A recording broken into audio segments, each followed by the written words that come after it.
வணக்கம். இன்னைக்கு சூப்பரான ரெசிபி தான். பார்த்தாலே உங்களுக்கு தெரிஞ்சிருக்கும், குலாப் ஜாமுன் தான். ஆனால் கோதுமை மாவில் தான் செஞ்சுருக்கிறேன். ரொம்ப சிம்பிளாகவும் ஈஸியாகவும் செஞ்சிடலாம்.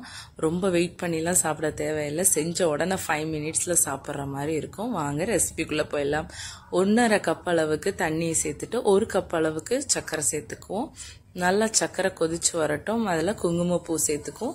ஒரு ஏலக்காய் இடித்து சேர்த்துக்கங்க, இல்லை பொடி கூட தூவிக்கலாம். இந்த மாதிரி நல்லா கரைஞ்சதுக்கு அப்புறமா இந்த மாதிரி கையில் வச்சு பார்த்தீங்கன்னா லைட்டாக சிப் சிப்னு ஒட்டுனா போதும்.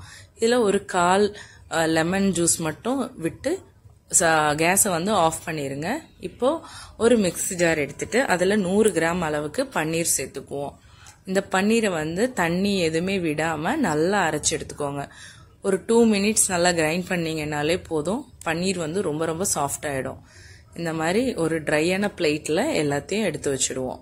இதுக்கு கூட 2 டேபிள் ஸ்பூன் ரவை, 4 டேபிள் ஸ்பூன் கோதுமை மாவு, 2 டேபிள் ஸ்பூன் அளவுக்கு பால் பொடி, என்ன பிராண்ட்னாலும் நீங்கள் சேர்த்துக்கலாம்.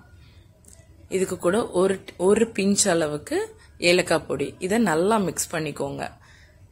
நம்மளோட பன்னீர்லயே ஈரப்பதம் இருக்கும், ஸோ அதனால ரொம்ப தண்ணி சேர்க்க தேவையில்லை. 1/2 டேபிள் ஸ்பூன் நெய் மட்டும் சேர்த்து நல்லா மிக்ஸ் பண்ணிக்கோங்க. நல்லா மிக்ஸ் பண்ணதுமே உங்களுக்கே தெரியும், அந்த டெக்ஸ்டர் கரெக்டாக வரும். நம்ம சப்பாத்தி மாவு பதம் அளவுக்கு, அதை விடையும் கொஞ்சம் லூஸாக இருக்கணும்.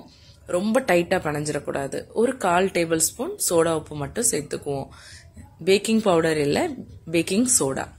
அப்புறம் நல்லா 4 டேபிள் ஸ்பூன் அளவுக்கு பால் விட்டு நல்லா பிசைஞ்சிட்டிங்கன்னா இந்த அளவுக்கு மாவு பதம் வந்துடும். நம்ம குலாப் ஜாமுனுக்கு உருட்டி எடுத்துட வேண்டியதான். இந்த அளவுக்கு உருட்டிட்டோன்னா போதும்.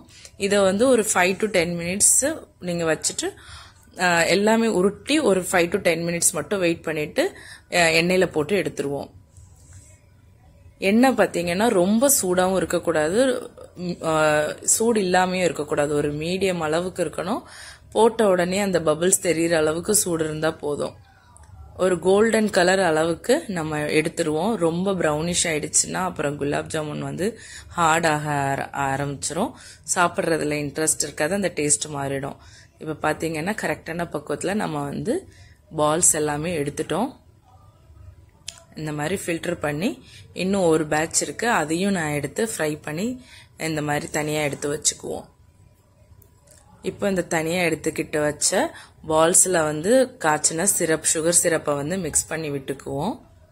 இந்த மாதிரி ஊற்றிட்டு ஒரு 2 செகண்ட் ஒரு ஸ்பூன் விட்டு நல்லா மிக்ஸ் பண்ணி விட்டுக்கோங்க. அவ்வளோதான். எல்லா பக்கமும் அந்த ஜீரா வந்து இருக்கிற மாதிரி ஒரு 10 நிமிஷம் கூட தேவையில்ல, 5 நிமிஷம் போதும். நீங்கள் வந்து அந்த மாதிரி ஒரு பிளேட்டை போட்டு மூடி வச்சிருங்க. இதுக்கப்புறமா எடுத்து சர்வ் பண்ணி பாருங்க. அவ்வளவு டேஸ்டா அருமையான குலாப் ஜாமுன். கண்டிப்பா இந்த டேஸ்ட்ல நீங்க இது வரைக்கும் சாப்பிட்ருக்கவே மாட்டீங்க, கேரண்டியா சொல்றேன். அவ்வளவு சாஃப்டா இருந்துச்சு. நான் கட் பண்றேன், நீங்களே பாருங்க. அவ்வளவு டேஸ்டா இருந்துச்சுங்க. உண்மையாவே சொல்றதுக்கு வார்த்தையே கிடையாது. கண்டிப்பா நீங்களும் இதே மெஷர்மெண்ட்ல இதே மாதிரி ட்ரை பண்ணி பாருங்க. கண்டிப்பா இந்த வீடியோ உங்களுக்கு பிடிச்சிருக்கும்னு நினைக்கிறேன். தேங்க்யூ.